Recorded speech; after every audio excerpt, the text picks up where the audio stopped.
They tried to break you. They weaponized your weaknesses against you. They manipulated your empathy, drained your energy, made you question your own sanity. And they thought they had won. But something happened that they never saw coming. You healed. And now, the person who emerges from the ashes of what they tried to destroy is the greatest threat they will ever face.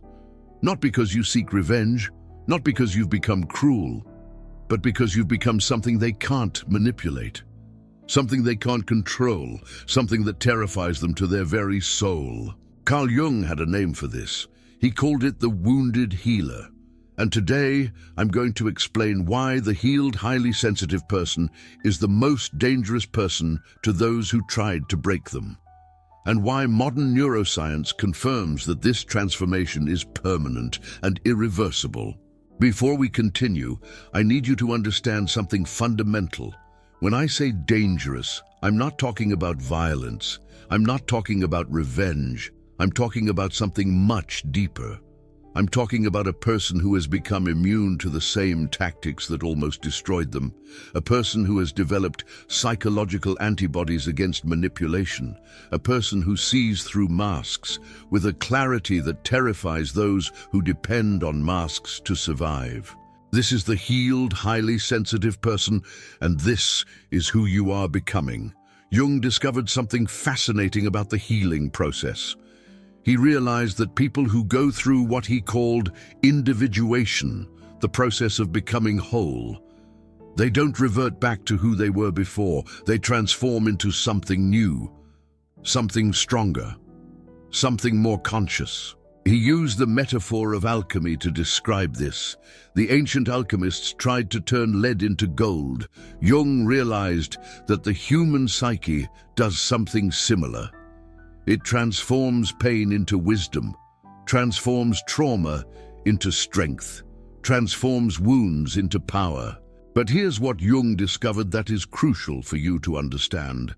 This transformation only happens when you confront the darkness, when you go through what he called nigredo, the dark night of the soul, when you face your shadow and the shadow that others projected onto you.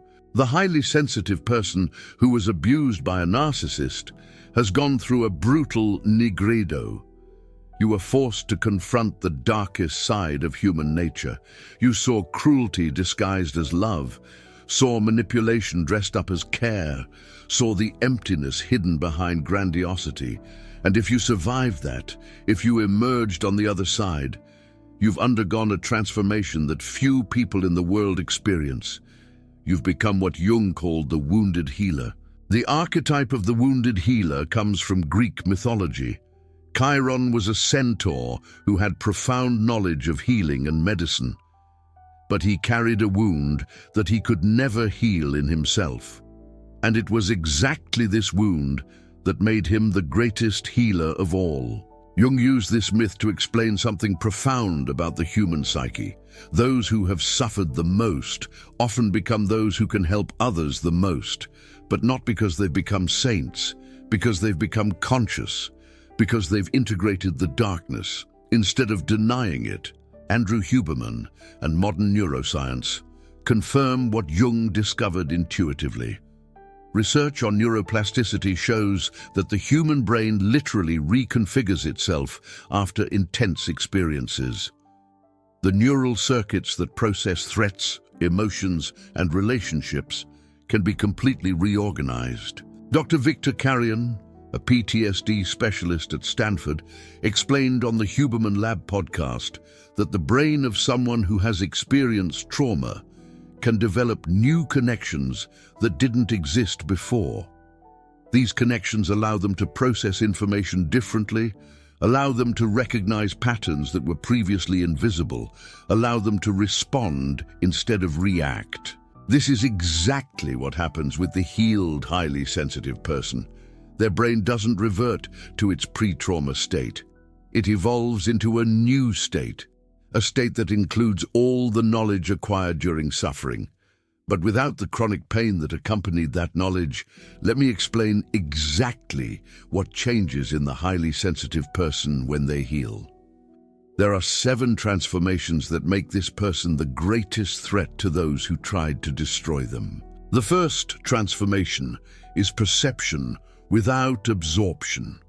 Before healing, the highly sensitive person absorbed the emotions of others, felt the pain of others as if it were their own, carried the emotional weight of everyone around them. This made them vulnerable to manipulation. The narcissist could inject negative emotions, and the highly sensitive person absorbed them automatically. After healing, something changes. The highly sensitive person still perceives, still feels, still detects the emotions of others with surgical precision, but they stop absorbing. They develop what Jung would call psychic boundaries. They can witness the pain without carrying the pain, can perceive the manipulation without being affected by it. This is devastating for the narcissist because their main weapon was the ability to transfer their pain onto you. Now that weapon no longer works. They fire, but the bullets don't penetrate. The second transformation is clarity without reactivity. Before healing, when the highly sensitive person perceived something wrong, they reacted emotionally. The perception came accompanied by fear, anger, or despair. This clouded their vision, made clear action difficult, and gave the narcissist material to use against them. After healing, perception comes accompanied by calm. You see the manipulation, but you don't feel panic. See the anger of the narcissist, but you don't feel fear. See the attempt at control, but you don't feel despair. You simply observe and act accordingly. Huberman explains that this happens because the prefrontal cortex, the rational part of the brain, develops stronger connections with the amygdala, the emotional center. You don't lose the capacity to feel. You gain the capacity to regulate what you feel, to choose how to respond instead of reacting automatically. The third transformation is confidence in your own perception. One of the most devastating tactics of the narcissist is gaslighting, making you doubt what you see, question your sanity, convincing you that the problem is you, not them. The highly sensitive person before healing was particularly vulnerable to this. Their empathetic nature made them consider the perspective of others. Their tendency to self-question made them doubt themselves. The narcissist exploited this without mercy. After healing, something changes radically. You stop doubting, not because you've become arrogant, but because you've learned in the most painful way possible to trust what you perceive. You saw that you were right all along. You saw that your intuition was accurate, and now no one will make you doubt it again. This terrifies the narcissist because gaslighting was their most powerful tool. Without it, they can't control the narrative. They can't make you question reality, and reality, seen with clarity, is devastating for those who live on lies. The fourth transformation is the ability to leave. Before healing, the highly sensitive person, the HSP, was trapped in toxic relationships. Their empathy made them want to help. Their hope made them believe in change. Their fear of conflict made them avoid leaving. They stayed, suffered, and stayed a little longer. After healing, you develop the ability to simply walk away. No drama, no long explanations, no attempts to fix things. You recognize the toxicity, assess the situation, and you go. Period. This is something the narcissist absolutely does not expect. They are accustomed to people who stay, who beg, who try to resolve things. When you simply disappear, they lose all their power, because their power depended on your presence, your attention, your energy. The fifth transformation is immunity to the cycle. The narcissist operates in a predictable cycle: idealization, devaluation, discard, and then often an attempt to reconnect. They come back, promise change, show remorse, and the cycle restarts. Before healing, the HSP was vulnerable to this cycle. The hope that this time it will be different, the memory of the good times, the belief in the potential they saw in the narcissist. After healing, you see the cycle for what it is, a control strategy, a calculated manipulation, and you become completely immune. When they come back, you feel nothing.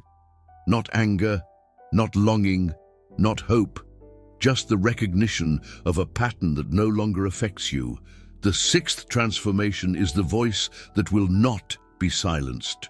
Before healing, the HSP often silenced themselves, avoided conflict, swallowed what they wanted to say, kept the peace at any cost, even if that cost was their own dignity. After healing, you find your voice, not an aggressive voice, not a vengeful voice, but a clear, firm, impossible to ignore voice. You say what needs to be said, without fear, without hesitation, without apologizing for existing. This completely changes the power dynamic. The narcissist depended on your silence, your willingness to keep secrets, your reluctance to expose the truth. When you find your voice, they lose control of the narrative. The seventh transformation is the ability to inspire others. Carl Jung discovered that the wounded healer not only heals themselves, they become capable of helping others to heal, not because they give advice, but because their own existence proves that healing is possible. When other victims of narcissists see you, they see hope. They see that it is possible to leave. They see that it is possible to recover. They see that it is possible to become stronger than before. And that is powerful. The narcissist depends on the isolation of their victims, the feeling that there is no way out, the belief that no one will understand. When you become a living example of recovery, you break that isolation. You show that there is another way. Now let me explain why these transformations are permanent, why the narcissist cannot reverse what happened in you. Neuroscience is clear about this. When the brain undergoes a significant reorganization, the new connections become part of the structure. This is neuroplasticity. The brain literally changes its architecture. As Andrew Huberman often highlights, this capacity for change is fundamental to our resilience.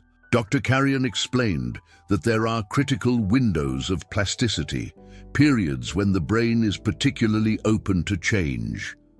Traumatic experiences open these windows. And if the person does the work of healing during this window, the changes consolidate permanently. The HSP who has experienced narcissistic abuse and then done the work of healing has gone through exactly this process. The trauma opened the window. The healing reorganized the connections. And now these new connections are part of who you are. This means that you cannot simply go back to being who you were before. You have evolved, and this evolution is irreversible. The narcissist intuitively feels this.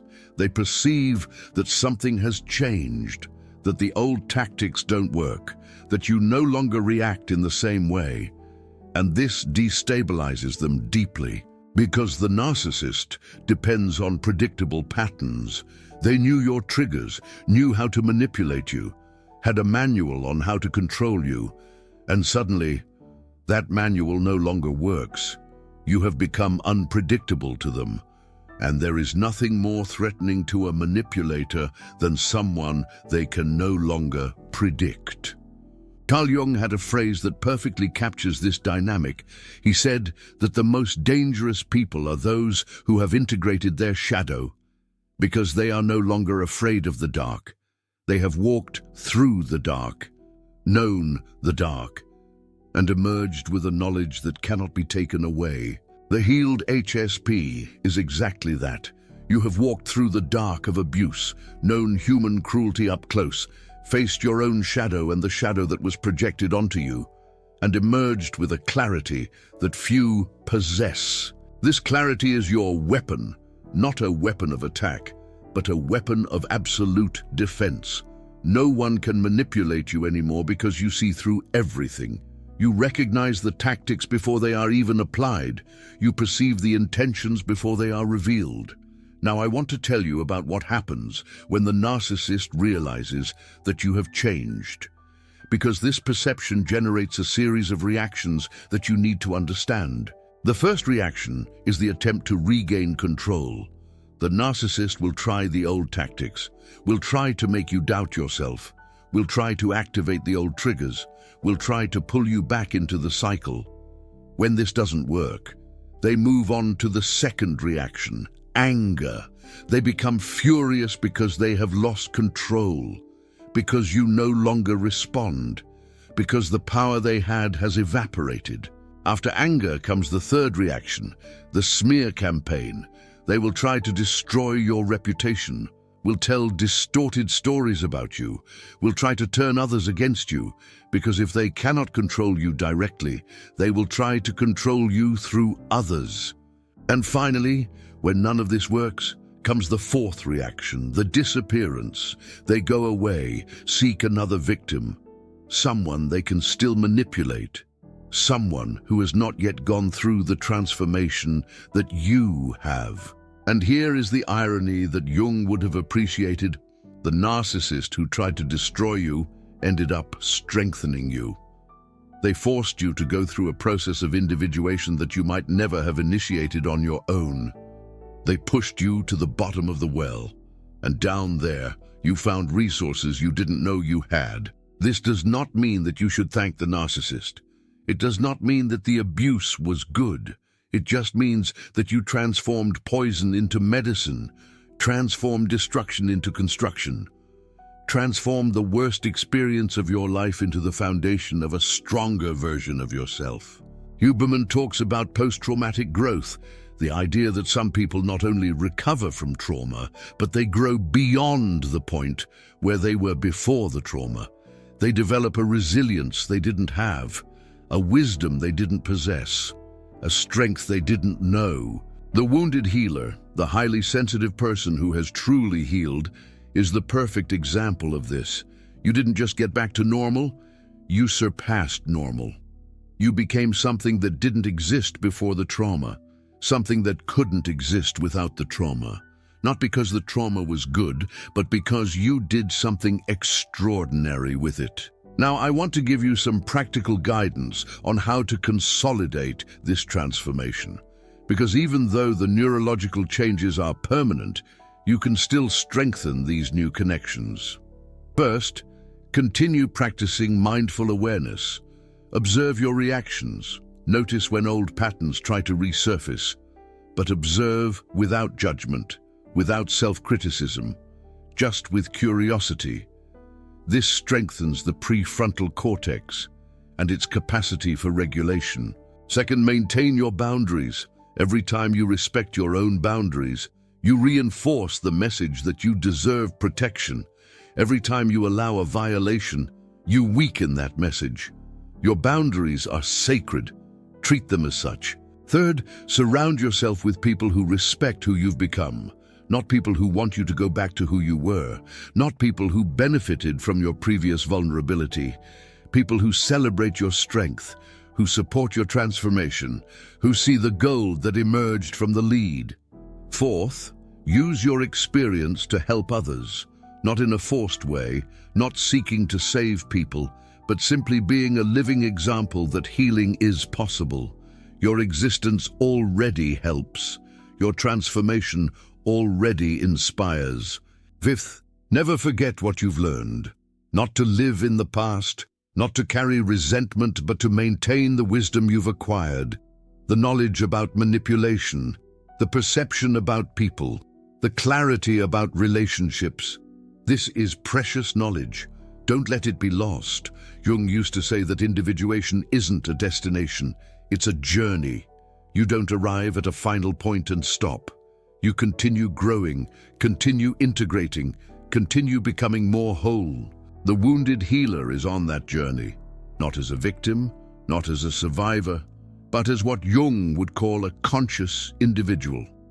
someone who knows their light and their shadow, someone who has integrated the parts that were fragmented, someone who has become whole in a way that few manage. And that's what the narcissist will never understand. They live on the surface, live in the mask, live in the constant performance of being someone they're not. They'll never make the journey you made, never have the courage to confront their own shadow, never experience the transformation you experienced. And that's why they fear you, not just because you can no longer be manipulated, but because you represent something they'll never have. You represent the possibility of integration that they don't have the courage to seek. You represent the healing that they refuse to accept. There's something more I need to tell you about this transformation, something that Jung discovered and that modern neuroscience has finally managed to explain: why the healed, highly sensitive person becomes specifically dangerous to the narcissist, and not just to any manipulative person. The answer lies in the complementarity of shadows. Jung observed that empaths and narcissists are often attracted to each other exactly because their shadows are complementary. The narcissist carries a shadow of vulnerability that they can't face. The highly sensitive person carries a shadow of power that they don't allow themselves to express. When they're together in a toxic relationship, each one projects their shadow onto the other. The narcissist projects their vulnerability onto the highly sensitive person, attacking exactly where they themselves are fragile. The highly sensitive person projects their unrecognized power onto the narcissist, seeing in them a confidence that they themselves desire to have. But when the highly sensitive person heals, something extraordinary happens. They integrate their own shadow of power. They recognize the strength they've always had, but that was hidden. They stop projecting and start embodying. And when that happens, they no longer need the narcissist to represent what they couldn't be. They become complete in themselves. They no longer project, no longer depend, no longer need. And the narcissist perceives this instantly. They feel they've lost the receptor of their projection, feel that the mirror that reflected them in an ideal way now shows a different image, feel that the entire system they built has collapsed. Research in social neuroscience confirms this. When two people are in a relationship, their nervous systems synchronize. They begin to regulate each other. The narcissist used this synchronization to dysregulate the highly sensitive person, to inject chaos, to maintain control through instability. When the highly sensitive person heals, they develop what researchers call autonomous self-regulation. They stop depending on the other to regulate their emotional state. They become their own center of stability. This fundamentally breaks the dynamic that the narcissist created. They can no longer destabilize you because you no longer depend on them for stability. They can no longer inject emotions because you no longer absorb them automatically. They can no longer control because you no longer need their control to feel safe. There's another aspect that needs to be discussed. The transformation of the healed, highly sensitive person doesn't only affect the relationship with the specific narcissist who abused them. It affects all future relationships. It creates a kind of invisible force field that automatically repels manipulative people. This happens because the healed, highly sensitive person emits different signals. Their posture changes, their voice changes, their gaze changes. Manipulative people instinctively feel that you're not an easy target. They seek more vulnerable prey. They move away even before trying. Dr. Elaine Aron, the researcher who defined the concept of the highly sensitive person, discovered that healed HSPs develop what she calls positive differential sensitivity. In good environments, they flourish even more than non-sensitive people. They respond to therapy more intensely. They absorb positive experiences with more depth.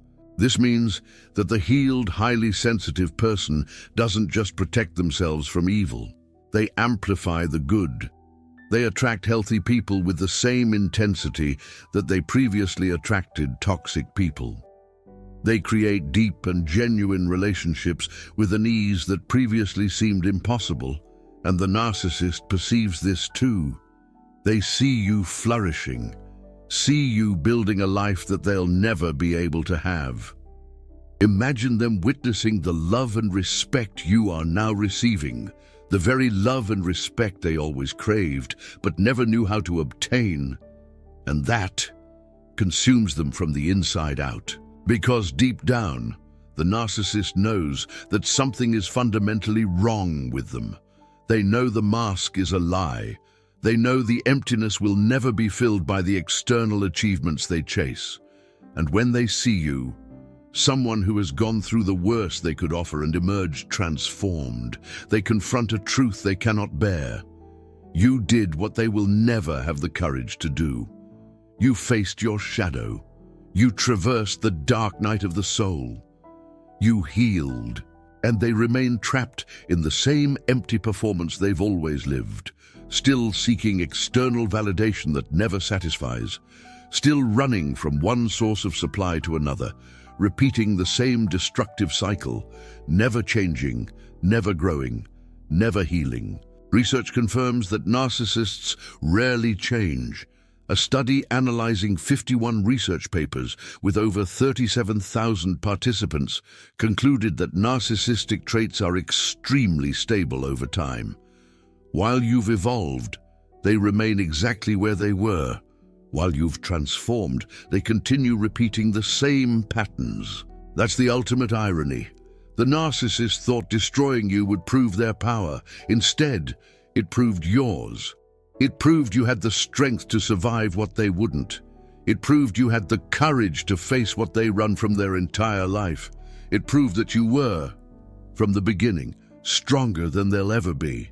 Carl Jung wrote that we don't become enlightened by imagining figures of light, but by making the darkness conscious. You did exactly that. You didn't run from the dark. You walked through it, and now you carry a light that was forged in the deepest darkness, a light that no one can extinguish. The narcissist tried to erase you. Instead, they ignited in you a flame that now illuminates your own path and the path of others who are still in the dark. You are living proof that destruction can transform into creation, that pain can transform into wisdom, that abuse can transform into strength. You are Jung's wounded healer. You are the greatest threat to those who tried to destroy you, and you're only just beginning to discover what you're capable of. There's one last thing I need you to understand. The transformation you've undergone isn't just personal. It has a ripple effect that spreads beyond you. Each person who heals from narcissistic abuse weakens the system that allows narcissists to thrive. Each victim who rises up is living proof that manipulation has limits. Each wounded healer who emerges from the darkness illuminates the path for others. You're not just saving yourself, you're participating in something bigger, in a silent movement of people who have awakened, who have seen through the masks, who refuse to be victims again. And that movement grows with each day, each video, each story shared, each person who finally understands that they deserve more. The narcissist depends on a world where victims remain silent, where shame keeps people quiet, where fear prevents healing. When you heal and share your journey, you help create a different world, a world where manipulation is recognized, where patterns are identified, where people know they're not alone. Before we wrap up, I want to ask you a question. Do you perceive the change in yourself? Do you feel you've become someone different after going through the healing process? Do you notice how the people who tried to manipulate you now react differently to you? Comment down below. Share your transformation experience. You are not alone. There are thousands of other people watching this video who have gone through the same process, who have emerged stronger, who have become threats to those who tried to destroy them. When you share your story, You inspire others who are still in the midst of the process. You show them that it's possible to reach the other side. You become the wounded healer that Jung described, helping others simply by existing. And if this video helped you understand your own transformation, consider supporting this work. The Super Thanks button down below is one way you can participate. You're not being drained like you were with the narcissist. You're choosing to support something that gives you value back, something that helps you understand who you've become. Jung wrote that the most dangerous person is the one who has made peace with themselves, because they have nothing left to prove, nothing to hide, nothing to fear. You are becoming that person. The narcissist tried to destroy you. Instead, they created their greatest threat. Use that power wisely until the next video. And remember, you're no longer the person they tried to destroy. You're someone completely new, someone stronger, someone they now fear. This is your transformation. This is your victory.